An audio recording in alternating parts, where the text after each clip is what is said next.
Pouvons-nous parler de l'autel après la croix? Après la croix, l'autel continue toujours à réagir. Pourquoi? Parce que même avant la naissance de Jésus, on a parlé de l'autel avec le Père Abraham. Et dans la Nouvelle Alliance aussi, et surtout beaucoup plus, je me focalise sur les autels familiaux. Et dans la vie aussi de certaines personnes, que nous les Africains d'abord, parce que si vous voyez des Blancs, les Blancs qui nous ont apporté l'Évangile, on ne peut pas prendre la vie d'un Blanc et le comparer avec un Africain. C'est-à-dire que nous, on est nés dans des familles où il y a beaucoup des autels. Même après la croix, on peut parler de l'autel. Après la croix, on peut parler de l'autel. De l'autel. Nous sommes nés dans des familles où nous retrouvons beaucoup de combats. C'est-à-dire que certains combats que beaucoup de hommes ont aujourd'hui, c'est par rapport à la belle famille. Il est allé se marier. Aujourd'hui, vous allez voir un monsieur qui prend la décision de se marier, où sa vie évolue totalement bien. Mais le jour qu'il s'est marié, c'est en ce moment-là que sa vie a été bloquée. C'est en ce moment-là qu'on l'a chassé du travail. C'est en ce moment-là que tout ça vient de changer. Tout simplement pourquoi? Parce qu'il y a des familles où on ne se marie jamais. Il y a des familles qui ne sont pas des familles à épouser. Dans cette famille, il y a une loi imposée comme un autel. C'est la belle famille. C'est-à-dire que quand tu prends la décision d'entrer dans cette famille, tu dois directement vivre sous la loi et aussi sous l'influence de cet autel. C'est-à-dire que Dieu donne la capacité de vaincre ces autels-là. Mais aujourd'hui, en RDC, en Afrique générale, vous allez voir beaucoup de hommes en train de souffrir avec ce type d'autel de la belle famille. Celui qui a rencontré Christ dans sa plénitude, peut-il être toujours sous l'emprise démoniaque? Monsieur Jules, croire en Jésus, ça ne suffit pas. Ne vous exempte pas, ne vous exonère pas des liens familiaux. Et je vais vous dire ceci, monsieur Jules. Je suis pasteur d'une église et je connais la réalité qui se passe aujourd'hui actuellement dans l'église. Et aujourd'hui, on parle de l'autel de la belle famille. Mais il y a aussi beaucoup de types d'autels que, si vous me permettez, je peux même citer deux. Il y a ce qu'on appelle aussi l'autel de l'échec à la porte du succès. L'autel de l'échec à la porte du succès. Généralement, quand je parle de cet autel, vous allez voir que même si un enfant de Dieu, comme vous venez de dire, qui prend la décision, il a déjà donné sa vie à Dieu. Si dans la famille de la sœur en question, il y a des lois établies. Nous sommes des Africains, monsieur G. Avant nous, il y avait des arrière-grands-pères. Après, il y avait d'autres personnes. Imaginez que quelqu'un qui est né dans cette famille et que même s'il donne sa vie en Christ, il y aura toujours des lois qui vont le réclamer. C'est ce que moi j'appelle ici l'autel à la porte du succès. Vous allez voir quelqu'un, il peut être même élevé. Dieu l'a déjà béni. Mais quand cet autel va parler, il va se retrouver par terre. Combien des hommes de Dieu aujourd'hui, Dieu les a élevés. Ils croyaient en Dieu. Dieu les utilisait. Ils ont oublié que derrière eux, il y avait certains autels qui devaient briser, qui devaient détruire. Mais par manque de négligence, par manque de sagesse, ils ont commencé à évoluer avec Dieu en s'intéressant sur la gloire. Mais après, quand l'autel part, vous allez voir quelqu'un qui était dans la gloire, il se retrouve par terre. Ça, c'est ce qu'on appelle l'autel à la porte du succès. Le problème, c'est quoi? On peut croire en Dieu. Beaucoup de chrétiens ne savent pas ça. Ils peuvent dire que non, moi j'ai déjà donné ma vie à Jésus, je ne peux plus souffrir, mais il manque même un $100 dans son compte. Moi j'ai déjà donné ma vie en Jésus, mais il est encore en train de vivre sous l'autel du célibat prolongé, sans le savoir. Moi j'ai déjà donné ma vie en Jésus, mais il passe par des moments très difficiles. Je pense qu'une personne qui donne sa vie totalement à Jésus, sa vie doit être changée. Et lorsqu'on donne notre vie à Christ, notre vie physique aussi doit changer. Jésus, quand tu le reçois, les choses, bien sûr, il y a la gloire, il donnait la vie à Jésus, mais les choses qui est dans ce monde doivent obéir. Un homme sous terre, c'est un esprit qui doit commander. Je suis avec mon frère, moi, Dieu m'a donné la capacité de dominer sous l'argent. Moi, il peut m'arriver, mais c'est Gilles, j'ai pris cette décision, c'est depuis 2022. J'avais dit à Dieu, dès à partir de cette année 2022, je ne peux jamais manquer même $100, même 200, même $300 sous mes mains. L'année ne peut pas commencer et que moi, je fais une journée sans avoir l'argent dans mes mains. Et j'ai fait cette prière, j'ai pris mon offrande, je suis allé mettre, j'ai mis dans mon église. Et je peux le témoigner devant Dieu. Depuis ce jour-là, je ne me rappelle pas le jour où j'ai manqué l'argent dans mes mains. Tout simplement parce que j'ai compris qu'en étant sous la terre, je dois avoir le pouvoir de dominer sur quoi? Sur l'argent. Et dominer sur tout ce que Dieu a créé parce que Dieu m'a donné la terre. Et en étant un homme spirituel, la pauvreté ne doit pas me dominer, mais c'est moi qui dois dominer la pauvreté. Comment faire pour celui-là qui est par exemple dans une situation qui a tellement prié, mais qui ne trouve peut-être pas de voie de sortie, mais qui se retrouve dans des situations par exemple pareilles? La Bible dit, vous priez et vous ne recevez pas parce que vous priez mal. Parce qu'on prie mal. Exactement. Et beaucoup des enfants de Dieu ne savent pas prier aujourd'hui. Comment ça? Oui, je vais le dire. Les enfants de Dieu pensent que prier. Aujourd'hui, nous sommes toujours dans la prière de demander. Seigneur, donne-moi. Seigneur, donne-moi. Beaucoup des églises ici, si vous entrez même aujourd'hui, maintenant là, ils sont toujours Seigneur, donne-moi. Dieu n'est pas là seulement pour nous donner. Qu'est-ce que nous on peut donner à Dieu? Dieu n'est pas là seulement pour que... Moi je pense que la vie chrétienne, lorsqu'on donne notre vie à Jésus, on ne doit pas s'attendre seulement qu'on doit devenir millionnaire. Et ses frères, s'il prie et il ne voit pas la voie de sortie, il doit changer sa manière de prier. Même Paul, il nous a demandé de prier sans cesse.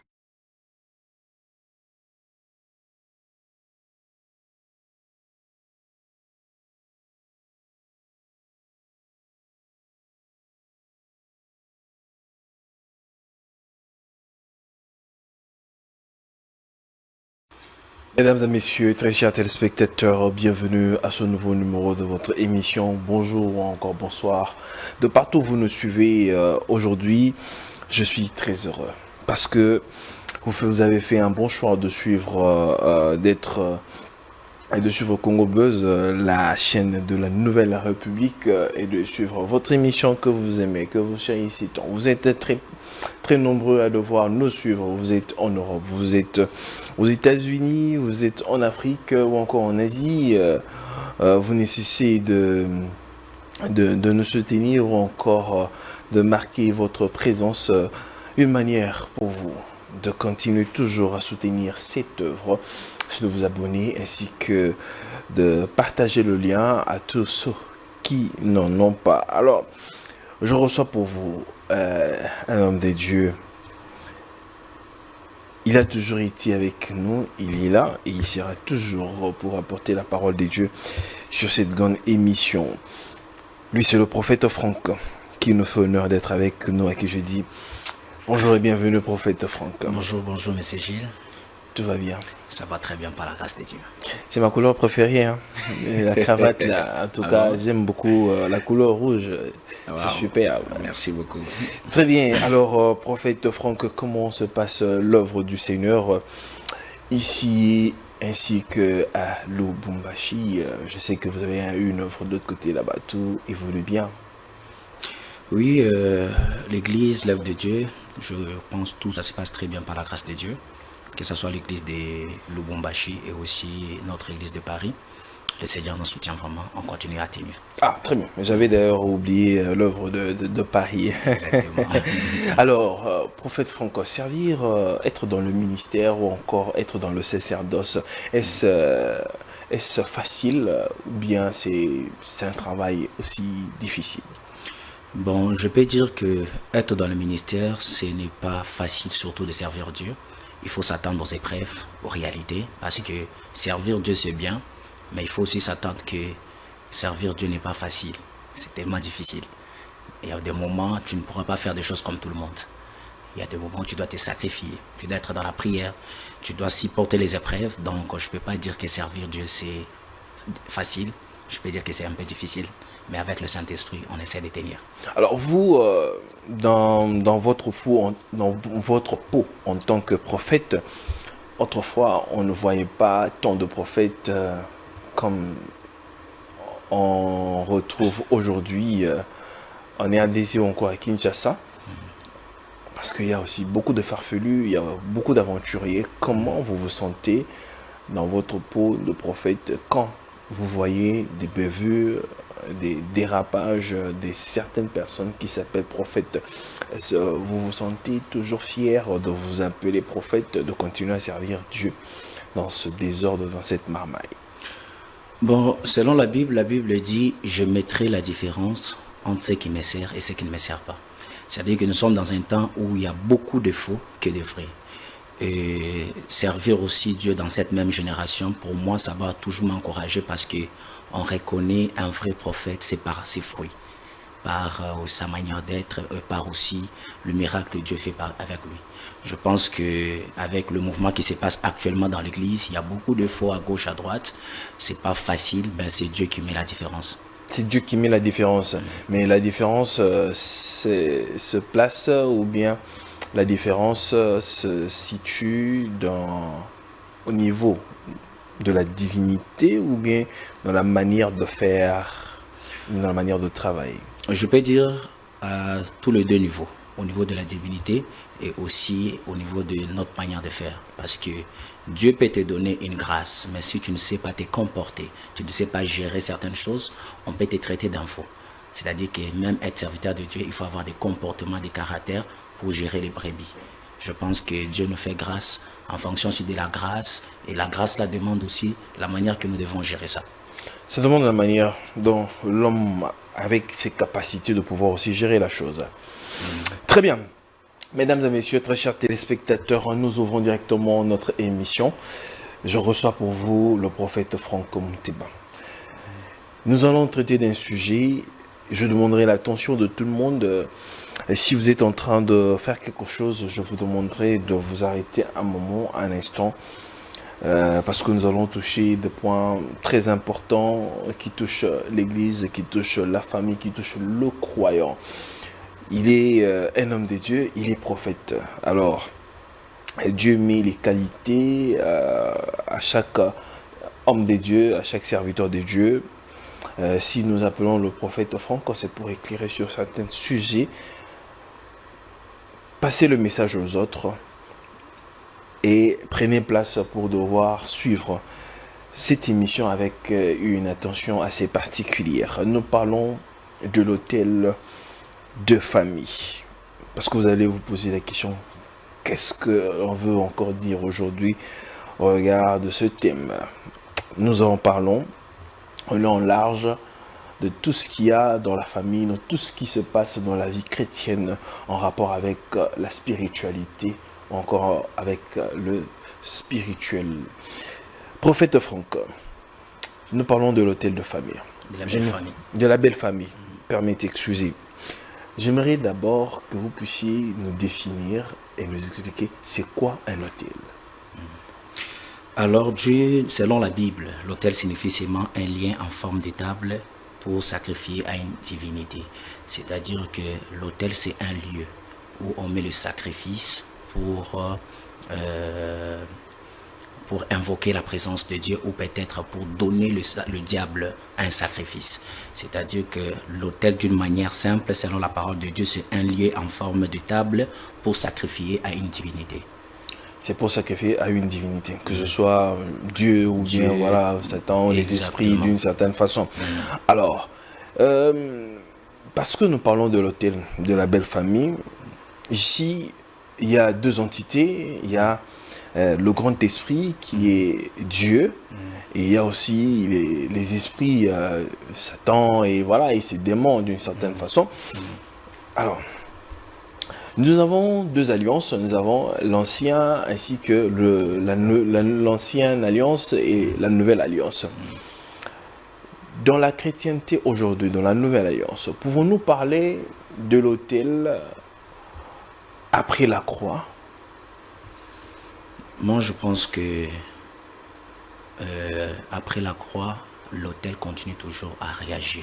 Pourquoi? Parce que même avant la naissance de Jésus, on a parlé de l'autel avec le Père Abraham. Et dans la Nouvelle Alliance aussi, et surtout beaucoup plus, je me focalise sur les autels familiaux. Okay. Et dans la vie aussi de certaines personnes, que nous les Africains d'abord, parce que si vous voyez les Blancs qui nous ont apporté l'évangile, on ne peut pas prendre la vie d'un Blanc et le comparer avec un Africain.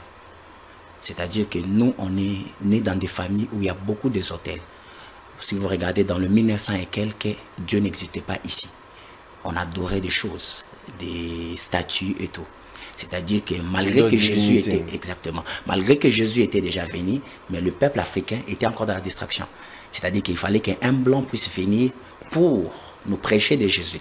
C'est-à-dire que même après la croix, on peut parler de l'autel. Après la croix, on peut parler de l'autel. De l'autel. Alors, j'aimerais que vous puissiez un peu nous éclairer, parce qu'on parle de l'autel de la belle famille. Qu'entendez-vous par l'autel de la belle famille? Alors, l'autel de la belle famille, je pense que beaucoup des enfants de Dieu qui me suivent doivent comprendre ça. Nous sommes nés dans des familles où nous retrouvons beaucoup de combats. C'est-à-dire que certains combats que beaucoup de hommes ont aujourd'hui, c'est par rapport à la belle famille qu'il est allé se marier.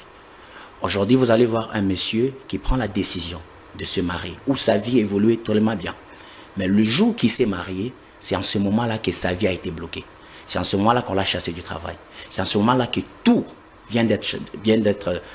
ça vient de changer. Tout simplement pourquoi? Parce qu'il y a des familles où on ne se marie jamais. Il y a des familles qui ne sont pas des familles à épouser. Dans cette famille, il y a une loi imposée comme un hôtel de la belle famille. C'est-à-dire que quand tu prends la décision d'entrer dans cette famille, tu dois directement vivre sous la loi et aussi sous l'influence de cet hôtel. C'est-à-dire que Dieu nous donne la capacité de vaincre ces hôtels-là. Mais aujourd'hui, en RDC, en Afrique générale, vous allez voir beaucoup de hommes en train de souffrir avec ce type d'hôtel de la belle famille. L'hôtel de la belle famille réagit beaucoup plus dans la famille quand vous voyez un monsieur, son père a beaucoup d'argent, mais il prend la décision de marier pour son fils. Il dit, moi, je prends la décision de marier, d'épouser pour toi. Et après, le papa va payer tout, la dot et tout. Monsieur Gilles, je peux vous poser peut-être une question. C'est lui qui a marié la femme. Est-ce que c'est le père ou bien c'est le fils? Généralement, c'est déjà le père. Et directement, si le père avait une sorcellerie, une puissance satanique, c'est-à-dire que sous le plan spirituel, c'est lui qui a marié cette femme. C'est son père. Directement, elle devient la femme de son père. Et vous allez voir beaucoup de femmes en train de elle se marie comme ça, c'est le beau-père qui avait payé la dot. Et du coup, il commence à voir le beau-père dans les songes comme un mari de nuit.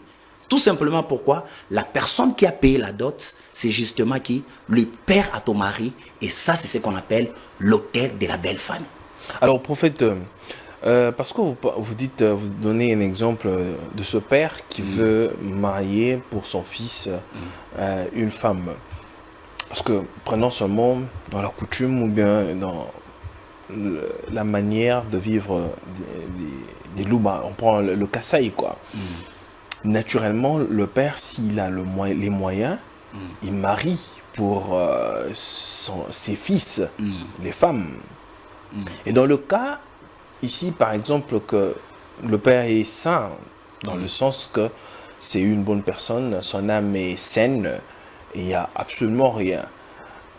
Qu'arrive-t-il? Est-ce toujours mauvais qu'un père puisse marier pour son fils ou une femme? Moi, je condamne ça, monsieur Gilles. Pourquoi? Parce que normalement, c'est l'homme qui doit marier sa femme. Ce n'est pas le beau-père. Je peux comprendre la coutume. La coutume nous impose certaines lois. Mais généralement, la dot doit être payée par le fils. Et aujourd'hui, vous allez voir beaucoup des enfants de Dieu qui font ce genre de choses. Nous sommes en train de vivre. Je connais l'histoire d'un jeune homme où il a laissé son père marier pour lui. Mais c'est Gilles, c'est-à-dire que cette femme voyait toujours le mari de nuit dans le songe et elle n'arrivait pas à mettre au monde. Mais quand Dieu, on prie avec cette femme, on se rend compte que non, c'est l'esprit du père de son mari qui est en train de faire quoi? Qui est en train de dominer sur lui. Ça y est la capacité, ça y est l'opportunité d'agir. Pourquoi? Ça y est l'opportunité plutôt de se manifester. Pourquoi? Parce qu'il y a une dot qui a été livrée dans leur famille. C'est-à-dire que normalement et généralement, la dot doit sortir de l'homme, pas de son père. Je peux le dire comme ça. La dot doit sortir de l'homme et non de son père. Comment arrive-t-on à entrer, être lié par un autel?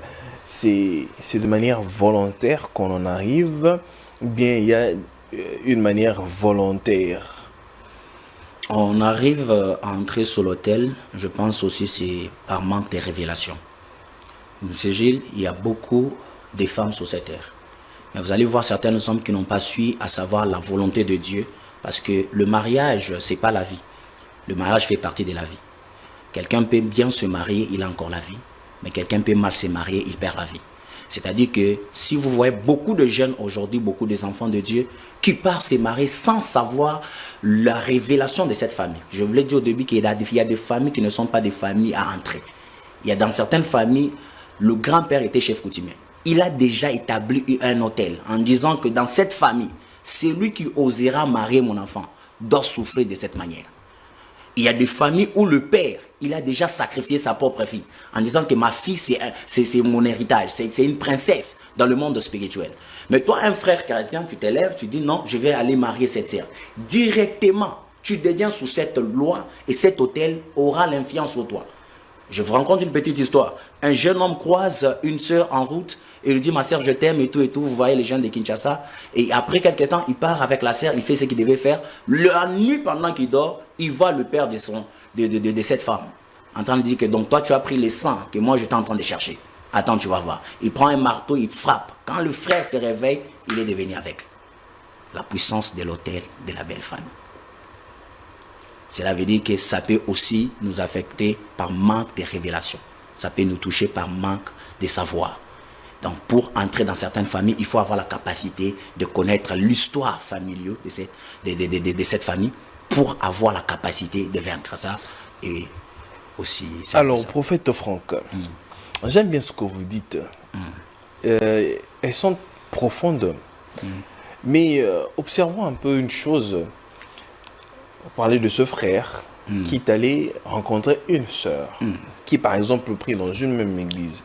Le frère tombe amoureux de la sœur tous sont croyants, croient en Jésus-Christ. Je ne parle pas de ces personnes-là qui vont aller chauffer le banc, les bancs à l'église. Non, non, des personnes qui ont vraiment cru au Seigneur Jésus-Christ, qui sont passées par la nouvelle naissance, qui ont le Saint-Esprit, le baptême du Saint-Esprit. Est-il possible pour cette personne-là, comme le poète ou bien le chanteur Lifoko a dit, c'est lui qui passe vers la croix, ne reste plus la même personne. C'est lui qui a rencontré Christ dans sa plénitude. Peut-il être toujours sous l'emprise démoniaque, familiale, d'une certaine façon? Monsieur Jules, croire en Jésus, ça ne suffit pas. Ne vous exempte pas, ne vous exonère pas des liens familiaux. Je vais vous dire ceci, monsieur Gilles. Je suis pasteur d'une église et je connais la réalité qui se passe aujourd'hui actuellement dans l'église. Nous avons beaucoup de croyants. Et vous, avec moi, vous connaissez que beaucoup des enfants de Dieu passent par des lois familiales. Et aujourd'hui, on parle de l'hôtel de la belle famille. Mais il y a aussi beaucoup de types d'hôtels que, si vous me permettez, je peux même citer 2. Vous avez la parole. Il y a ce qu'on appelle aussi l'hôtel de l'échec à la porte du succès. L'hôtel de l'échec à la porte du succès. Et généralement, quand je parle de cet hôtel, vous allez voir que même si un enfant de Dieu, comme vous venez de dire, qui prend la décision, il a déjà donné sa vie à Dieu. Si dans la famille de la sœur en question, il y a des lois établies. Nous sommes des Africains, M. Gilles. Avant nous, il y avait des arrière-grands-pères. Après, il y avait d'autres personnes. Il y a des lois aujourd'hui. Surtout les Balou. Moi, je suis Moulouba. Surtout des Balouba là, il y a beaucoup de choses qui se passent là-bas. Mais imaginez que quelqu'un qui est né dans cette famille, et que même s'il donne sa vie en Christ, il y aura toujours des lois qui vont le réclamer. C'est ce que moi j'appelle ici l'hôtel à la porte du succès. Vous allez voir quelqu'un qui peut être même élevé. Dieu l'a déjà béni. Mais quand cet hôtel va parler, il va se retrouver par terre. Combien des hommes de Dieu aujourd'hui, Dieu les a élevés. Ils croyaient en Dieu, Dieu les utilisait. Ils ont oublié que derrière eux, il y avait certains hôtels qui devaient briser, qui devaient détruire. Mais par manque de négligence, par manque de sagesse plutôt, ils ont commencé à évoluer avec Dieu en s'intéressant sur la gloire. Mais après, quand l'autel parle, vous allez voir quelqu'un qui était dans la gloire, il se retrouve par terre. Ça, c'est ce qu'on appelle l'autel à la porte du succès. Le problème, c'est quoi? On peut croire en Dieu. Beaucoup de chrétiens ne savent pas ça. Ils peuvent dire que non, moi, j'ai déjà donné ma vie à Jésus, je ne peux plus souffrir, mais il manque même $100 dans son compte. Moi, j'ai déjà donné ma vie en Jésus, mais il est encore en train de vivre sous l'autel du célibat prolongé, sans le savoir. Moi, j'ai déjà donné ma vie en Jésus, mais il passe par des moments très difficiles. Je pense qu'une personne qui donne sa vie totalement à Jésus, sa vie doit être changée. Sa manière de parler de Christ. Vous allez voir quand quelqu'un te dit que non, j'ai reçu Jésus. Même sa vie est claire. Mais une personne qui te parle que j'ai déjà donné ma vie en Jésus, je crois en Jésus, mais il passe par des périodes difficiles, il y a des hôtels qu'il doit renverser. Il y a des lois qu'il doit renverser. Cela veut dire que croire en Jésus, c'est bien. On a donné notre vie à Jésus, on croit à la croix, mais nous sommes nés dans des familles où les sangs étaient souillés. Parce que mon père était chef coutumier. Aujourd'hui, j'ai le sang de mon père. Ça peut toujours me réclamer. Donner ma vie à Jésus, c'est bien. Mais il y a certaines lois qui peuvent toujours faire quoi? Me réclamer. Et c'est génial. Si tel est le cas, en fait, la manière dont vous êtes en train d'expliquer les choses, le voile du rideau a été déchiré à la mort du Seigneur Jésus-Christ. La possibilité qui était autrefois aux Lévites ou aux sacrificateurs d'entrer dans le lieu saint jusqu'au lieu très saint était une fois là. Mais aujourd'hui, la mort du Seigneur Jésus-Christ nous a tous donné la possibilité d'entrer dans le lieu saint. Et puis l'acte ou bien l'ordonnance, comme dit la parole de Dieu, qui nous condamnait, qui nous liait d'une certaine façon a été brisé. Qui de celui qui croit pleinement au Seigneur Jésus-Christ recouvre sa délivrance. En quoi l'œuvre de la croix a son impactation dans notre vie si, après avoir cru au Seigneur Jésus-Christ, on continue toujours à être sous l'emprise démoniaque, prophète Franck? Je peux répondre en disant ceci, M. Gilles. Les enfants de Dieu qui s'est dit, ils ont donné totalement leur vie en Christ, mais en train de vivre sous des lois, sous des combats. Normalement, ils n'ont pas encore donné leur vie en Christ. Et je vous dis, quand on donne la vie notre vie à Jésus. Il faut sortir de loi. Oui. Quand on donne notre vie totalement à Jésus, la chose qui mettra la différence entre moi et un païen, c'est ma manière de vivre avec Christ. Vous allez voir quelqu'un qui s'est dit, moi j'ai déjà donné ma vie à Dieu, mais il fait l'impédicité dans les cachettes. Il est ivrogne. Combien de pasteurs ici prennent de l'alcool? Mais ils prêchent. Mais quand vous ouvrez, essayez un peu d'ouvrir une petite brèche et la refermer très vite, prophète Franck. Oui. Est-ce un péché de prendre, c'est-à-dire de l'alcool? Y a-t-il une disposition biblique? Parce que c'est une question aussi, en tout cas, vraiment très compliquée. L'alcool, c'est parmi les débats que j'évite trop. L'alcool, pour moi, un enfant de Dieu qui a le Saint-Esprit, un chrétien ne peut pas prendre l'alcool. Ne pas prendre l'alcool. Oui. Pourquoi? Parce que la parole de Dieu vous dit, ne vous enivrez pas seulement de vin, mais de la présence de Dieu, la présence du Saint-Esprit. On parle du fait de s'enivrer. Oui. On peut prendre, mais pas s'enivrer. Maintenant, quand tu prends, tu finiras toujours par exagérer. Pourquoi? Parce que le Saint-Esprit ne supporte pas l'alcool. Vous comprenez un peu? Donc, un enfant de Dieu, un vrai enfant de Dieu qui a la présence du Saint-Esprit ne peut pas prendre l'alcool. Très bien. Vous étiez en train de dire que tous les pasteurs aujourd'hui prennent l'alcool. Alors, je disais, tous les pasteurs aujourd'hui sont en train de faire des choses, mais après, quand il a la chair, non, pasteur, Dieu est avec lui, il prêche les enfants de Dieu. Il est sous onction. Sous onction. Et vous allez voir que cette personne, il va dire aux enfants de Dieu que non, moi je suis saint, mais en cachet, il fait des choses.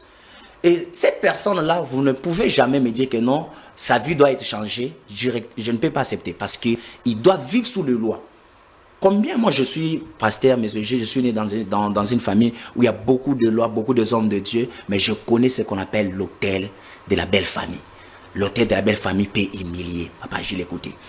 J'ai vu mon oncle qui s'est marié avec beaucoup d'argent, mais il s'est retrouvé dans la famille de sa femme. Il a tout vendu, la parcelle, la maison, tout ce qu'il avait, mais pour aller rester chez sa femme. C'est quelque chose qui s'est fait aujourd'hui. Dans la famille de la... Dans la famille de sa femme. Dans sa belle famille. Dans la belle famille. Vous voyez un monsieur, il se marie bien, mais le jour qu'il s'est marié là, c'est le jour où les choses commencent à se passer mal. Le travail bloque, les choses se compliquent, les choses s'enferment. Et il prend même la décision de vendre la parcelle. Il se retrouve dans une pauvreté au point qu'on l'a donné une petite pièce dans la famille, dans la belle famille, où il réside là-bas. Ça, c'est ce qu'on appelle l'autel de la belle famille. Ça peut humilier un enfant de Dieu qui n'est pas conscient. Ça peut nous bloquer. Et je peux dire qu'une personne qui peut dire qu'il a déjà donné sa vie à Christ, il doit vivre la lumière de Christ dans sa vie. Je pense que, M. Gilles, c'est une personne qui craint aussi Dieu, qui marche dans la volonté de Dieu. Parce que le diable ne supporte pas quelqu'un qui ne pêche pas. C'est l'une des choses. Si tu ne pêches pas, le diable va avoir peur de toi. Mais si tu pêches, tu seras l'ami du diable. Il y a ces personnes-là, par exemple, prenons l'exemple de Job. Je prends l'exemple de Job dans le sens où ses amis, ou bien les membres de famille, l'ont tellement attaqué. Parce que Job était tellement riche. Mis à l'épreuve, il a tout perdu. Et il était par terre. Des jugements des gens pouvaient venir. Voilà, Job a péché, il a fait ça, il a fait ça. Et Job a perdu tout et même ses enfants. Il est resté seulement avec sa femme. Est-ce le cas échéant comme ça, quand on verrait dans les yeux humains, on dirait que cette personne-là est dans un hôtel familial qui l'a réclamé et qui l'a dépouillé, prophète Franck. Je pense que le cas de Job, M. Gilles, il y a premièrement la différence entre les épreuves de Dieu et aussi l'autel de la belle famille. Une personne qui est sous la loi de l'autel ou bien sous l'influence de l'autel, il est aussi différent d'une personne qui passe par des moments des épreuves. Job, c'est quelqu'un qu'on retrouve dans le moment des épreuves, où Dieu est en train de lui tenter, de voir est-ce qu'il est fidèle en moi. C'est-à-dire que le malheur de Job, ça s'est passé avec l'autorisation de Dieu. C'est Dieu qui a accordé pour que Job puisse traverser cette période parce que Dieu devait voir si Job est fidèle à lui. Maintenant, quelqu'un qui passe par des combats, des autels, je pense que Dieu n'est pas dedans. Ça, c'est un problème maintenant de sang, des liens de famille. Job traversait cette période parce que Dieu, il avait accordé que non, j'aimerais voir si cet homme est loyal et fidèle à moi. Ça, ce sont des épreuves que Job a traversées. Je suis issu d'une famille et si pas mon père ou bien mon arrière-grand-père étaient dans des combines un peu bizarres. Parce que je suis issu de cette famille et le sang qui coule dans mes veines, qui coulait dans les veines de mon grand-père, qui coule dans les veines de mon père, qui a coulé dans les veines de mon père, coule dans mes veines. Je crois au Seigneur Jésus-Christ et je marche dans la conformité de sa parole. Comment est-ce que je peux être lié, moi, par les autels familiales qui ont été érigés par mes arrière-grands-pères d'une certaine façon? Si en tant que moi, je ne crois peut-être pas à ces choses-là, mais je me retrouve d'une certaine façon à être buté par certaines situations de la vie. À cause, par exemple, de ma famille.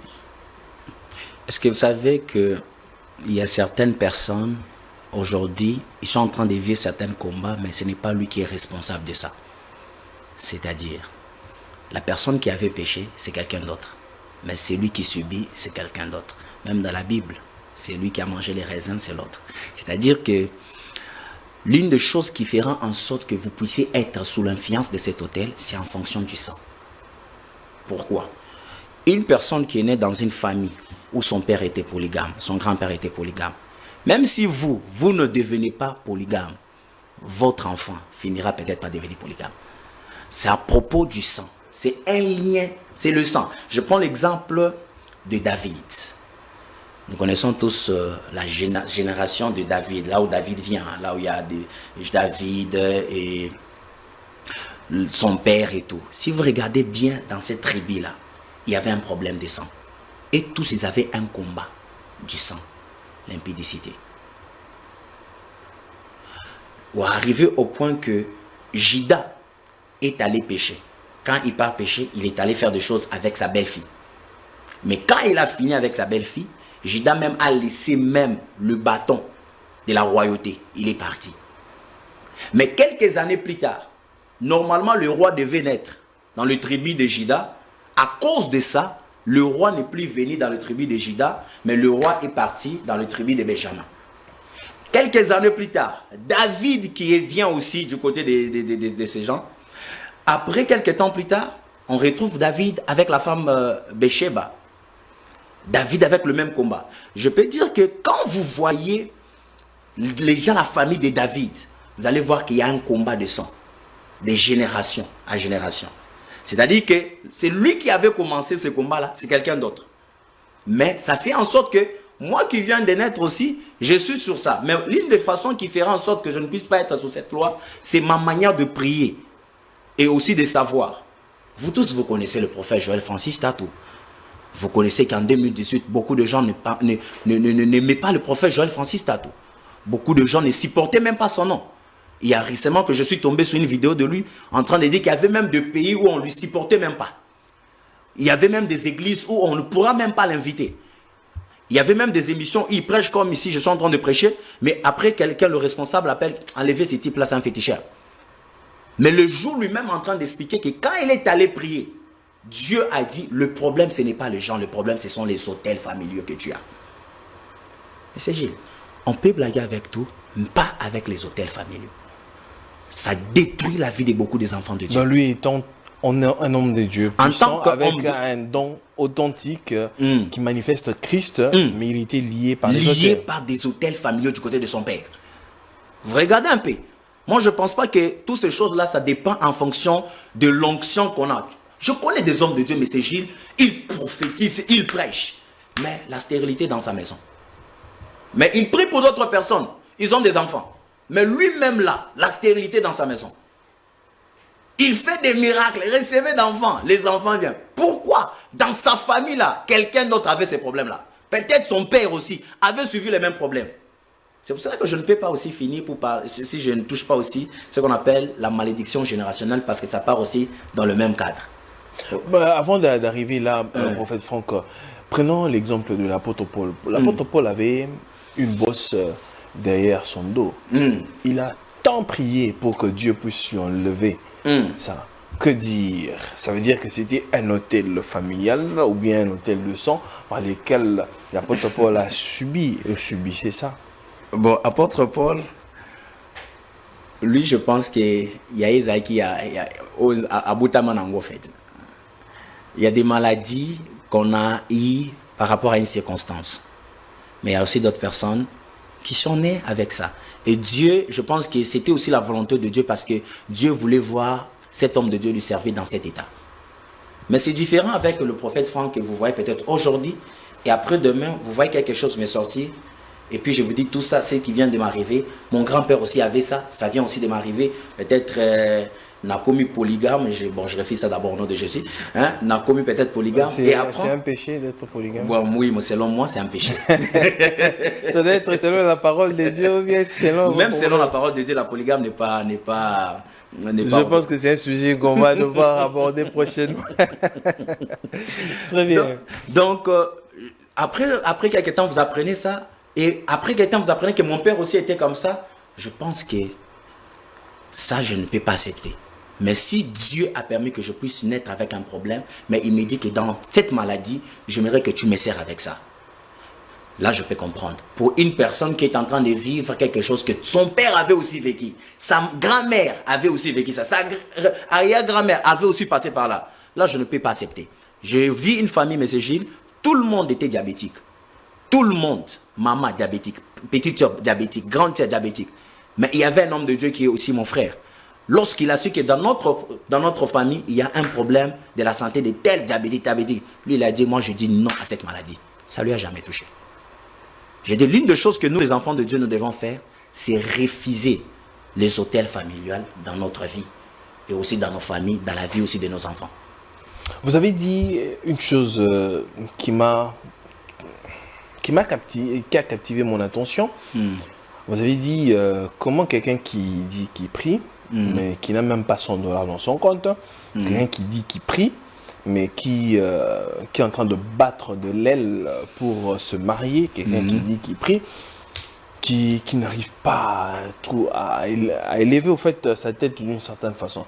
Qu'est-ce que vous voulez dire par là? Ça veut dire que dès lors qu'on prie, on doit automatiquement être exempté des problèmes financiers, et celui-là qui est célibataire doit ipso facto se marier, ou la vie doit être stable dès lors qu'on est en Christ. Mais ce jour, la Bible dit, Dieu a créé le ciel, mais il a donné la terre aux hommes. Directement, je comprends que l'homme sur terre doit gérer. La pauvreté, aujourd'hui, ça gère les enfants de Dieu, parce que c'est nous-mêmes qui acceptons ça. En étant sur la terre, nous sommes, comme la Bible dit, des petits dieux sur la terre. On doit dominer sur la pauvreté. On doit dominer sur les célibats. Un enfant de Dieu, je vais bien le dire, un enfant de Dieu qui souffre parce que la sorcellerie de sa famille a dit de souffrir.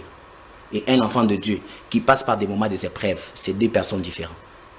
Parce que les épreuves, Dieu est en train de travailler pour une gloire qui va arriver. Mais une personne qui est en train de passer par la souffrance, depuis que vous le connaissez, lui là, il souffre toujours. Comme quelqu'un. Depuis que toi, tu le connais, il passe toujours par des moments difficiles. Je pense que ça, c'est la sorcellerie. Et je pense que lorsqu'on donne notre vie en Christ, notre vie physique aussi doit changer.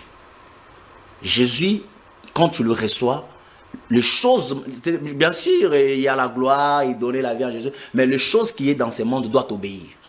Un homme sous terre, c'est un esprit qui doit commander. Je suis avec mon frère, moi, Dieu m'a donné la capacité de dominer sur l'argent. Moi, il peut m'arriver, mais c'est Gilles, j'ai pris cette décision, c'est depuis 2022. J'avais dit à Dieu, à partir de cette année 2022, je ne peux jamais manquer même $100, même 200, même $300 sous mes mains. L'année ne peut pas commencer et que moi, je fais une journée sans avoir l'argent dans mes mains. Et j'ai fait cette prière, j'ai pris mon offrande, je suis allé mettre, j'ai mis dans mon église. Et je peux le témoigner devant Dieu. Depuis ce jour-là, je ne me rappelle pas le jour où j'ai manqué l'argent dans mes mains. Tout simplement parce que j'ai compris qu'en étant sur la terre, je dois avoir le pouvoir de dominer sur quoi? Sur l'argent. De dominer sur tout ce que Dieu a créé parce que Dieu m'a donné la terre. Et en étant un homme spirituel, la pauvreté ne doit pas me dominer, mais c'est moi qui dois dominer la pauvreté. Le célibat ne doit pas me dominer, mais c'est moi qui dois dominer le célibat. Aujourd'hui, beaucoup des enfants de Dieu le célibat est en train de le dominer, c'est parce que lui-même, il a accepté ça. Dans le monde spirituel, M. Gilles, ce que tu acceptes, ça t'accepte. Ce que tu refuses, ça te refuse aussi. Le monde spirituel, c'est un monde d'accepter et refuser. Le monde spirituel, c'est un monde d'acceptation et puis de refus. Comment faire pour celui-là qui est, par exemple, dans une situation qui a tellement prié, mais qui ne trouve peut-être pas de voie de sortie, mais qui se retrouve dans des situations, par exemple, pareilles, un problème, des difficultés de finances, mais qui est très assidu à l'église, qui prie beaucoup, qui mène une vie droite devant le Seigneur. Mais en quelque sorte, ce qui pointe du doigt la famille, je vois, si certaines choses ne marchent pas, c'est peut-être dans la famille de mon père, soit dans la famille de ma mère. Une telle personne, la prière ne suffit pas pour le sortir de cette situation, prophète Franck. Monsieur, je vous devais comprendre que la Bible dit, vous priez et vous ne recevez pas parce que vous priez mal. Parce qu'on prie mal. Exactement. Et beaucoup des enfants de Dieu ne savent pas prier aujourd'hui. Comment ça? Oui, je vais le dire. Les enfants de Dieu pensent que prier. Aujourd'hui, nous sommes toujours dans la prière de demander. Seigneur, donne-moi. Seigneur, donne-moi. Beaucoup des églises ici, si vous entrez même aujourd'hui, maintenant là, ils sont toujours Seigneur, donne-moi. Dieu n'est pas là seulement pour nous donner. Qu'est-ce que nous, on peut donner à Dieu? Dieu n'est pas là seulement pour que... Moi, je pense que la vie chrétienne, comme je l'ai dit, lorsqu'on donne notre vie à Jésus, on ne doit pas s'attendre seulement qu'on doit devenir millionnaire, star. Si Dieu me donne les moyens qui me permettent de vivre, ça suffit. Mais j'aimerais maintenant rentrer sur ce que vous m'avez posé comme question. La Bible dit, vous priez et vous ne recevez pas parce qu'on prie mal. Et ses frères, s'ils prient et ils ne voient pas la voie de sortie, il doit changer sa manière de prier. Même Paul, il nous a demandé de prier sans cesse. C'est-à-dire que si je priais à la maison, et que Dieu ne m'entend pas. Parce qu'il y a certaines maisons où la présence de Dieu n'entre pas. Alors comment ça? Oui. Dieu a des limites? Et Abraham, regardez l'histoire d'Abraham. Abraham était dans la maison de son père. Mais il était difficile qu'Abraham puisse vivre la main de Dieu. Mais jusqu'au point que Dieu lui demande, quitte la maison de ton père et je te bénirai. Et quand Abraham a quitté la maison de son père, c'est en ce moment qu'Abraham a vu la main de Dieu. Et je pense qu'il y a même certaines églises où Dieu ne peut pas répondre à leurs besoins parce que Dieu ne connaît même pas cette église. Donc ils sont dans un mauvais endroit. Ils sont exactement. Nous sommes dans un temps, il faut connaître la terre où Dieu te voit. C'est-à-dire que toutes ces choses-là, un enfant de Dieu doit savoir. Il y a certains lieux, si tu es sous cette terre, même si tu pries, ta prière sera bloquée. Certaines maisons même, si tu es dans cette maison, si tu pries, aujourd'hui je vois que beaucoup de Kinois, à 30 ans, 40 ans, il est toujours dans la maison de son père. Mais comment il veut que Dieu le bénisse s'il ne sait pas d'abord quitter? Moi, Dieu m'a fait grâce, je suis déjà marié, je suis chez moi. Mais j'ai quitté chez nous à l'âge de 17 ans. Je suis allé me chercher une petite pièce. Et c'est à partir de l'âge de 17 ans que la responsabilité a commencé dans ma tête. Et je pense que si cet homme il a prié comme il a prié, moi je pense qu'il doit changer de terre. Aller à la montagne, changer d'abord de lieu pour prier afin que le ciel entende. Je ne pense pas que la Bible dit venez à moi. Dieu en étant notre papa, si on le prie, il a quand même l'intérêt de nous répondre. Est-ce qu'il y a-t-il un endroit spécifique, un endroit particulier où Dieu exauce nos prières? En dehors de l'église. En dehors de l'église, je pense que ça peut être, ça dépend aussi comme je l'ai dit au lieu, ça peut être la montagne. Je suis à fréquenter la montagne. Parce que la montagne actuelle là, où nous voyons beaucoup de prophètes et beaucoup de gens, un endroit très calme, où tu pars juste par là ton Dieu. La Bible nous dit encore, entre dans ta chambre, ferme ta porte. Même dans ta maison. Tu peux faire de ta maison un montagne de prière. Dans ta chambre. Okay. Tu fais de ta chambre. Ce n'est pas la montagne comme on le voit aujourd'hui. Il faut seulement aller à Mangengenge, il faut aller, je ne sais pas même moi, dans ta maison, à Badara. Non. Tu peux faire de ta maison, même ta chambre, un montagne de prière. C'est juste que Dieu, on doit l'adorer un endroit qui doit être bien, sain, où il peut descendre facilement. Et nous écouter. Ce n'est pas un endroit sale. Ou peut-être quelqu'un qui fait l'abomination. Quelque chose qui énerve Dieu. Et vous voulez que Dieu puisse descendre. Votre pasteur, peut-être, il est dans les choses louches. Mais vous voulez que Dieu puisse descendre. C'est un problème de terre. C'est un problème de lieu. Et je pense que le bien-aimé, s'il prie et qu'il ne va pas, il doit d'abord changer de terre. Il y a aussi des parcelles qu'on ne peut pas habiter. Il y a de ces personnes qui sont très brillantes, très intelligentes, où tout le monde reconnaît les capacités et une certaine dextérité. Il peut être dans un lieu de travail, il initie par exemple un projet. Ce projet-là ne se limite pas seulement pour l'entreprise. Le projet peut aller pour la ville ou encore pour le pays. Et que ça peut amener comme ça des milliards. Mais cette personne-là n'arrive pas à aboutir dans ses projets. Est-ce l'environnement dans lequel nous vivons présentement là en RDC? Ou bien c'est aussi les hôtels qui réclament une telle personne à ne pas éclore d'une certaine façon, amener à terme ses projets? Monsieur Gilles, la bénédiction de Dieu vient dans notre vie d'une manière où je peux dire, c'est une manière où vous voyez même l'atmosphère de la vie de la personne change. Et je peux dire, donner même la définition de la bénédiction de Dieu selon la parole. Si vous regardez aujourd'hui Adam et Ève, ils étaient bénis. Mais il n'y avait pas de voitures, il n'y avait pas de maisons, il n'y avait même pas des avions ou des voyages. Mais la Bible dit ils étaient bénis. Et je pense que la bénédiction d'abord, ce n'est pas le matériel. Ce n'est pas le voyage. Ce n'est pas aussi le mariage. Mais la bénédiction en soi, c'est l'atmosphère spirituelle qui est sous la vie d'une personne. Et cette atmosphère doit commencer sous la vie de la personne, sous le plan spirituel. C'est pour cela que nous, les prophètes, on a la capacité de voir l'avenir de quelqu'un, c'est en fonction de la bénédiction qui est sur sa destinée. Un homme peut apparaître pauvre physiquement, mais spirituellement, il est béni. Et dans les jours à venir, il sera encore béni. C'est-à-dire qu'un enfant de Dieu maintenant doit savoir le temps de sa bénédiction.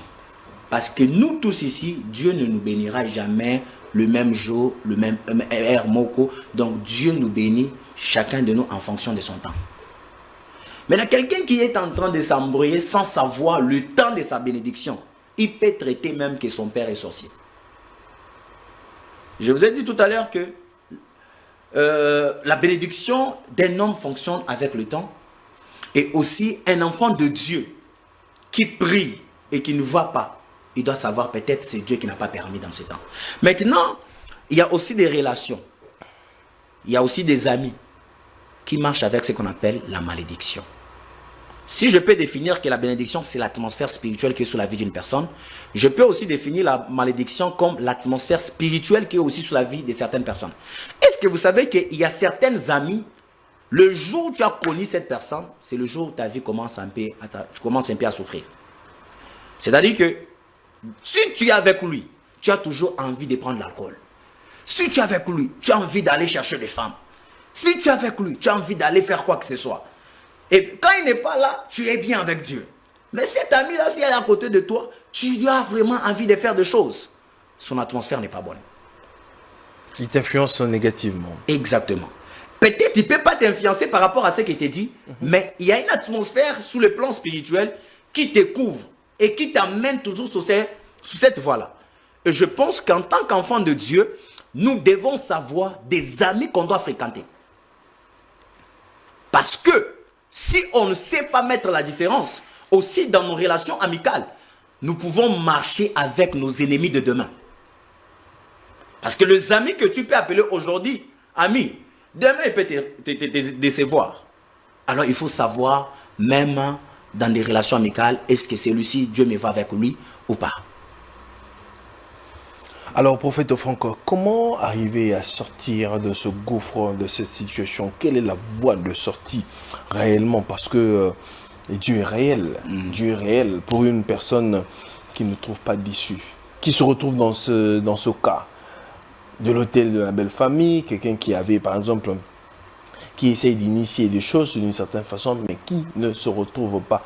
Quelle est la voie de sortie? Comment faire pour Sur le plan spirituel, monsieur Gilles, Je prends l'exemple de l'autel divin, satanique plutôt.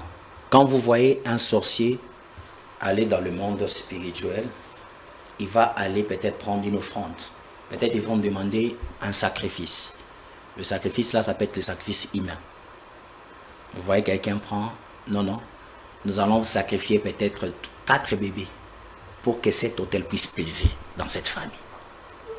Mais là, toi, en tant qu'enfant de Dieu, si tu es né dans ce genre de famille où il y a eu des sacrifices des sangs, tu ne vas pas aller te limiter seulement avec la prière. Il y a ce qu'on appelle l'autel de prière et aussi l'autel. Parce que l'autel tombe avec l'autel. La prière, elle est bien, mais ta prière doit être aussi accompagnée avec un autel. Comment ériger cet autel? Et cet autel peut être un sacrifice que tu donnes à Dieu ou dans l'église où tu pries. Je me rappelle, monsieur juge, je prends cet exemple. Dans ma famille, il y a eu un grand problème au niveau du mariage, surtout du côté des hommes. Quand j'ai compris... Donc vous étiez aussi buté? Quand j'étais encore célibataire, oui. Mon grand frère non marié avec une femme. Mon grand frère non marié avec une femme. Non marié avec une femme. Et le mariage, je le voyais seulement du côté des femmes.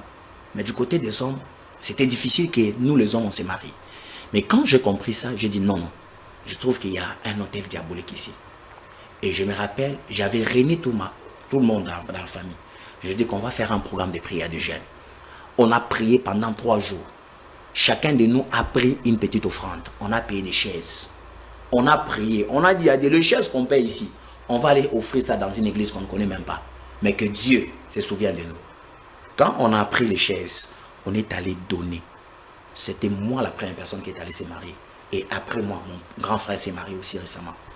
Il y a aussi mon cousin qui vient de se marier. Et j'ai compris que non, l'acte qu'on a fait, on a commencé par la prière et aussi on a fait un acte, une offrande dans une église, un hôtel, on a offert des chaises. Ça a débloqué aussi quelque chose sous le plan spirituel. L'hôtel contre l'hôtel. Donc, pour sortir dans cette situation, un enfant de Dieu doit savoir aussi bâtir des hôtels. Ce qui fait la force d'un enfant de Dieu, c'est les hôtels dans la vie des personnes qui ont déjà réussi ces combats-là.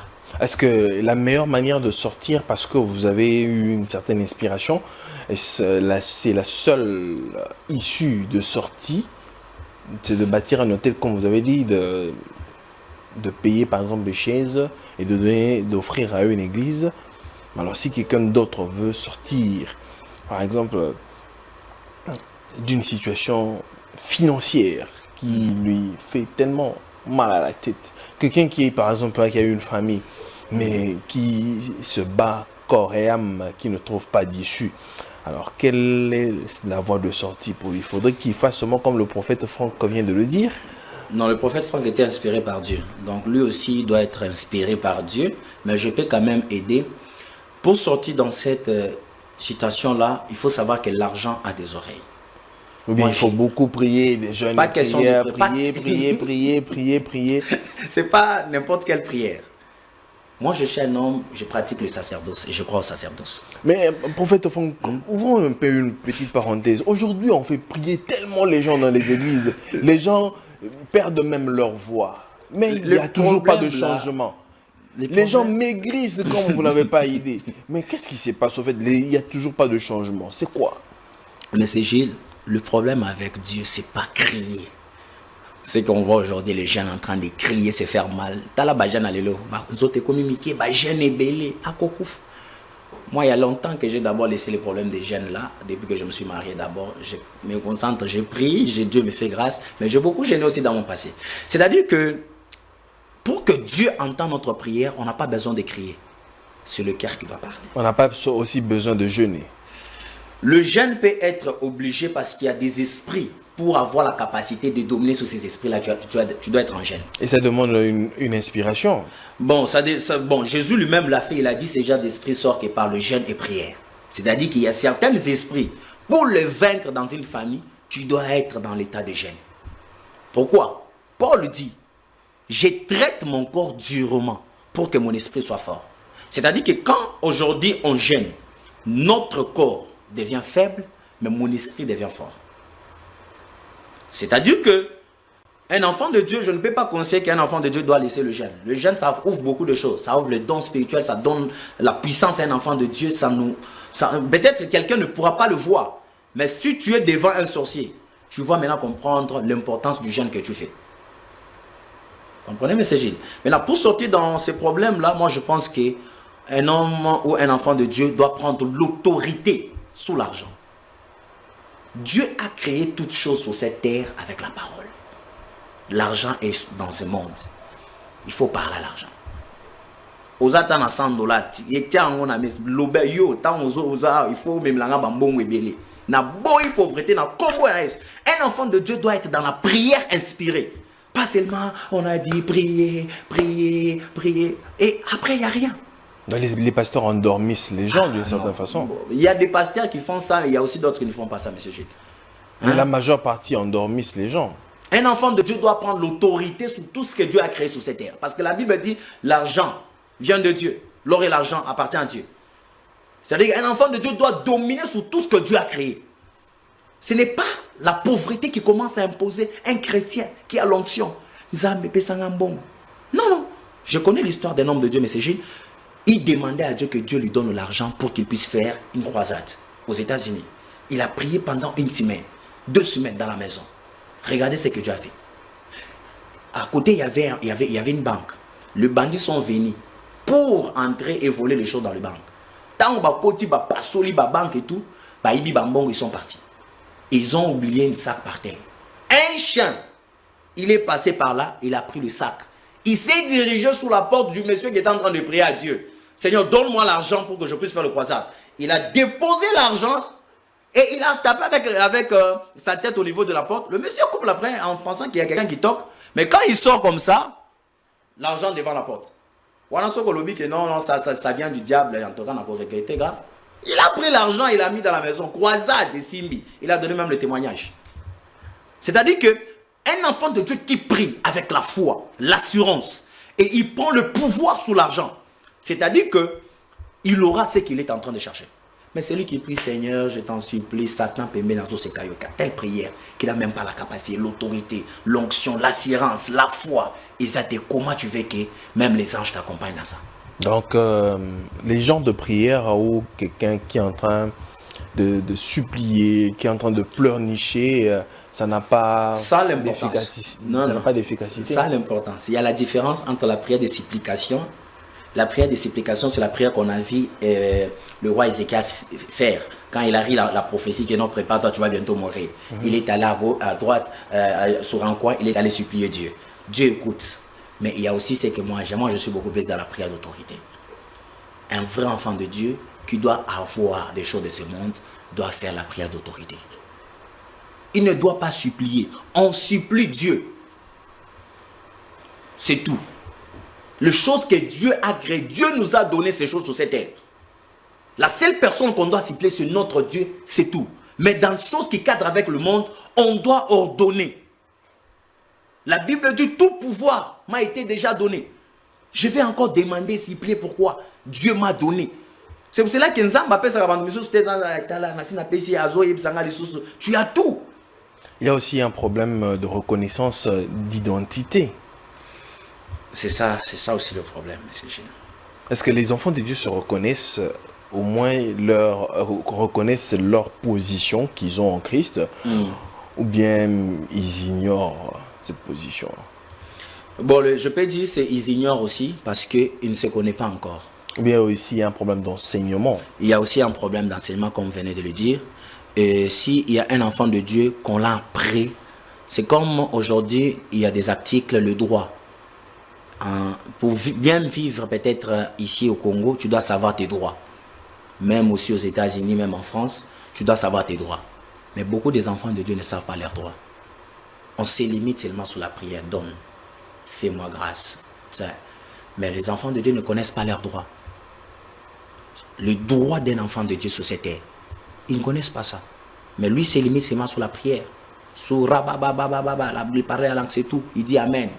Et après, je pense qu'un enfant de Dieu qui connaît ses droits, qui connaît le droit plutôt, il connaît vraiment ce qu'il doit faire avec Dieu, son droit. Je pense qu'il va bien évoluer avec Dieu. Et Dieu va l'assister. C'est aussi un problème d'enseignement.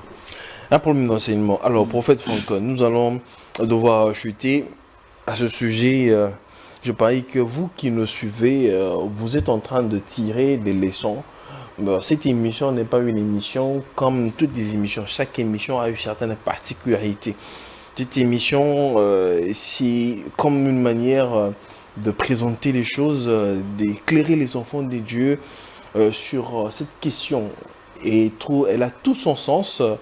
Et c'est quelque chose qui est vraiment observé dans nous en tant qu'Africains, en tant que peuple bantou. Nous avons des réalités autres. Et il faut vraiment suivre avec attention. Je parie qu'une âme pourra ne fût-ce que trouver une voie de sortie ou encore trouver sa délivrance. Mais prophète Franck, il y a certaines personnes qui se disent, bon, comme en RDC ici c'est un peu compliqué, alors je n'arrive pas par exemple à voir les choses claires. Bon, je vais faire les démarches, sortir du pays, aller à l'extérieur. Est-ce le fait de se déplacer, de quitter la RDC, aller au Canada, en France, en Norvège, je ne sais pas moi, aux États-Unis, vous dédouane des hôtels familiales et quand on arrive de l'autre côté là-bas, tout s'arrête? Monsieur Jules, vous devez savoir que les hôtels ne dépendent pas du lieu où tu es. C'est-à-dire que même si tu es aux États-Unis, mais tu as oublié de briser les hôtels à Kassai, à Mbujimaï, les hôtels là, ça va te réclamer. J'en connais une femme qui a quitté les États-Unis pour venir ici en RDC. Au moment où elle veut rentrer, elle lavait ses souliers. Vous savez, quand on monte l'avion, quelqu'un peut enlever ses souliers pour bien s'en loger. Elle a enlevé ses souliers, elle a laissé. Et pendant qu'elle dormait, elle s'est réveillée, les souliers allaient sauter. Les souliers ont perdu. Ça s'est perdu plutôt. Et pendant qu'elle descend, elle arrive aux États-Unis, vous savez qu'il y a des caméras partout. Mais on lui voit, comment cette femme n'a pas de souliers? Comment vous nous faites entrer un fou ici? Vous devez le faire quoi? Vous devez le faire rentrer. Quand il est rentré, il arrive dans la famille, et il explique le problème. Il part pour prendre de l'eau dans la cuisine, dans une petite bol fermée, il retrouve ses souliers. Et sa grand-mère lui dit, donc toi tu veux partir sans me dire au revoir. Si la sorcellerie peut faire ça, à combien plus forte raison que les hôtels familiales? Combien des enfants de Dieu, ils sont aux États-Unis, ils sont en France. Mais chaque jour, elle rêve, elle est toujours en RDC. Au village de sa grand-mère, en train de torchonner, en train de balayer, en train de cultiver. Depuis qu'il est aux États-Unis, il n'a jamais rêvé qu'il est aux États-Unis. Mais il rêve toujours qu'il est dans son pays natal, en train d'étudier. Quelqu'un qui a déjà fini les études longtemps, mais il rêve en train d'étudier. Ce sont la puissance diabolique. C'est quelque chose qu'on rencontre aujourd'hui à l'église. Je pense que les hôtels ne dépendent pas de là où tu dois être. Si tu peux être aux États-Unis, arrange-toi de bien briser. Même si tu es aux États-Unis, prie pour te déconnecter sur ces hôtels-là. Brise ces hôtels-là dans ta vie. Je peux le dire comme ça. Alors, prophète Franck, vous êtes un prophète, vous êtes éclairé, parce que l'onction que Dieu donne aux hommes de Dieu, c'est une onction assez particulière. Vous êtes éclairé, surtout que vous êtes prophète, vous avez la capacité de voir les choses que tout le monde ne voit pas. Y a-t-il une ordonnance spirituelle que vous pouvez donner à tous les enfants de Dieu qui suivent cette émission à pouvoir être épanouis, se retrouver, ne fût-ce que... Parce que chaque personne se retrouve d'un cas à un autre. En tant qu'une personne commissionnée par Dieu pour le service. Quelle est l'ordonnance, la voie et comment sortir des situations que les enfants de Dieu se retrouvent aujourd'hui? Actuellement, je peux dire pour une personne qui est dans des lois des hôtels, pour sortir dans ça, premièrement, la personne doit prendre d'abord la conscience, la réalité des choses qu'elle vit. La deuxième des choses, il y a la prière qu'on fait. La prière, on peut aller prier pour toi, mais toi-même, tu dois être responsable de ta propre vie. Et dans la prière, il y a ce qu'on pratique aussi, qu'on retrouve aussi dans la Bible. Moi, je vous ai dit, je suis un pratiquant du sacerdoce. C'est-à-dire qu'un enfant de Dieu qui veut se déconnecter de ces choses-là, doit commencer à faire la prière, prier pour le sel, mettre le sel dans l'eau, se laver avec ça. Le sel? Le sel. Le sel seulement? Le sel seulement que vous utilisez pour manger ici. Comment ça? J'évite souvent de dire ce genre de choses à la télé. Le sel, beaucoup des enfants de Dieu ne savent pas. Le sel a une puissance. La puissance là, bon, ça dépend aussi de comment est-ce que tu vas prier pour ça. Un enfant de Dieu peut prendre le sel, il met dans l'eau, il prie, il déclare ça au nom de Jésus. Il se lave pour se déconnecter de certaines choses. Un enfant de Dieu peut prendre l'huile d'olive. Il prie pour ça. Il met dans l'eau, il se lave pour se déconnecter de certaines lois. Il y a des lois, il y a certaines personnes, M. Jules, on a fait des cérémonies sur eux. Pendant qu'il a été bébé, on a fait des cérémonies, on a invoqué des choses. Il y a même certaines personnes, gilet, soli, poudre, moko, on ne sait pas. Mais sur ce genre de choses, la prière, elle est bien. Mais il faut maintenant entrer dans le détail. Celles qui veulent sortir de ce genre de choses, malédiction, ils peuvent pratiquer ça. Mais tout, le nom de Jésus doit être au début.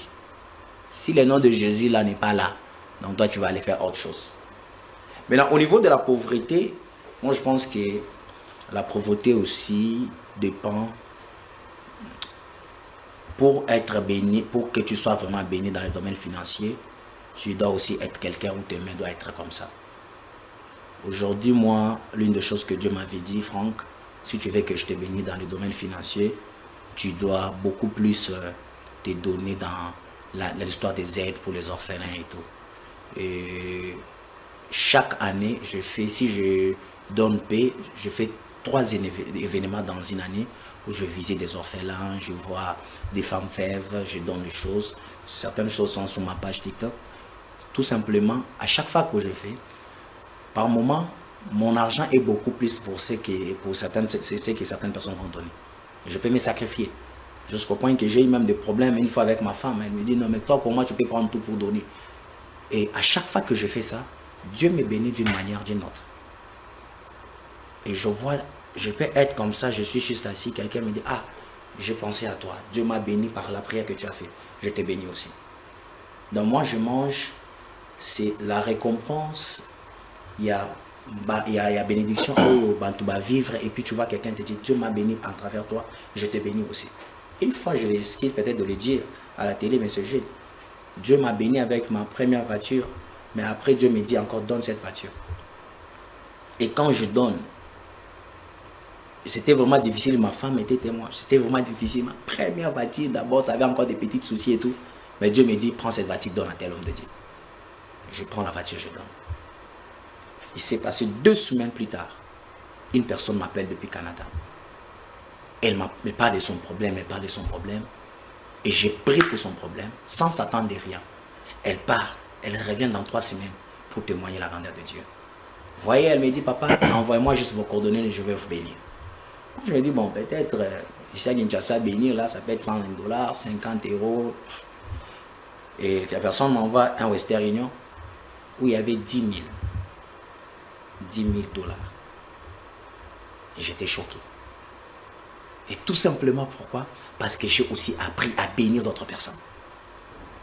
Et c'est pour cela que une personne qui doit avoir l'influence sur l'argent, tu dois aussi apprendre à donner. Pas donner seulement à l'église, pas donner seulement aux hommes de Dieu. Même aux frères, même aux soeurs, même dans la famille. Tu ne peux pas prendre 10 000 $, tu donnes à ton pasteur tant que ta mère souffre encore. Fais du bien autour de toi. Même si ces gens ne te récompensent pas, Dieu se souviendra toujours de toi. Une personne qui fait du bien. Moi, je ne conseille pas aux enfants de Dieu qui doivent aller faire du bien aux églises. Non, non. Fais du bien dans le riz s'il y a des gens qui souffrent. Il y a des enfants qui manquent quoi manger. Faites du bien à ces enfants-là. Qu'ils disent seulement une parole de bénédiction dans votre vie. La vie de plusieurs vont changer. Ça, c'est le secret de mes finances. C'est le secret de mes finances. Pour les hôtels, il faudrait soit... L'hôtel, bon, moi je peux lui dire que l'hôtel, on ne le donne pas seulement chez un homme de Dieu. L'hôtel, tu peux même le bâtir partout, Dieu te convient de donner. Alors si quelqu'un veut par exemple rencontrer l'homme de Dieu et qui veut venir peut-être communier à l'église, comment faire pour venir vers vous ou bien vous rencontrer? Me rencontrer, moi, c'est gratuit. Je ne fais pas payer les gens. Je reçois les gens gratuitement. Et je n'impose pas. Bien sûr que Dieu peut par une révélation. Si Dieu dit non, cette prière, il faut que la personne m'a dit, je vais dire. Mais si Dieu ne dit pas, je ne te dirai rien, je vais prier pour toi et puis tu vas partir. Mais je condamne ce qui se passe aujourd'hui. Pour croiser un prophète, il faut payer. Ça, je ne suis pas d'accord avec ça. Tous les hommes de Dieu qui me suivent, ils doivent abandonner ça. Ça, ce n'est pas Dieu. Ça, c'est escroquer les enfants de Dieu. Alors, pour vous rencontrer, il y a une adresse de l'église où on peut vous trouver ou un contact qu'on peut joindre le prophète Franck. Oui, le prophète Franck a un numéro. Je ne sais pas si je peux les donner. Ah, c'est à vous de voir. Il a un numéro, mais le numéro là, ça n'a pas WhatsApp, c'est juste l'appel normal. Ok.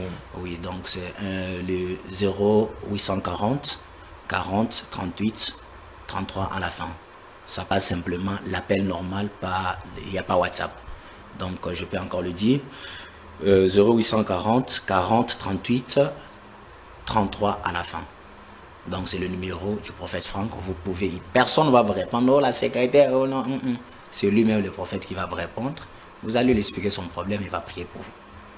Très bien. Alors, prophète Franck, en tout cas, merci beaucoup de nous éclairer sur la question et que Dieu continue toujours à vous bénir. Amen. Dans cette lourde charge Amen. que vous portez sur vos épaules. Amen. Mesdames et messieurs, c'est par ici que nous mettons terme à cette émission. Merci d'avoir été très nombreux à devoir nous suivre. Vous qui avez suivi cette émission avec attention, je parie que vos âmes ont été bénies. Ceux qui étaient comme dans l'obscurité ont pu quand même retrouver la lumière au travers de cette émission par les dires du prophète Franck. Donc quand il est venu là, ça veut dire révélation, une inspiration divine, c'est pour apporter, voilà, cette connaissance, encore la révélation aux enfants des dieux de sortir de cette captivité maléfique ou encore démoniaque. Merci Hakim, merci à la grande équipe de Congo Buzz Télévision. Pour le reste, moi je vous dis au revoir, que la paix soit avec vous et que Dieu vous bénisse. Au revoir.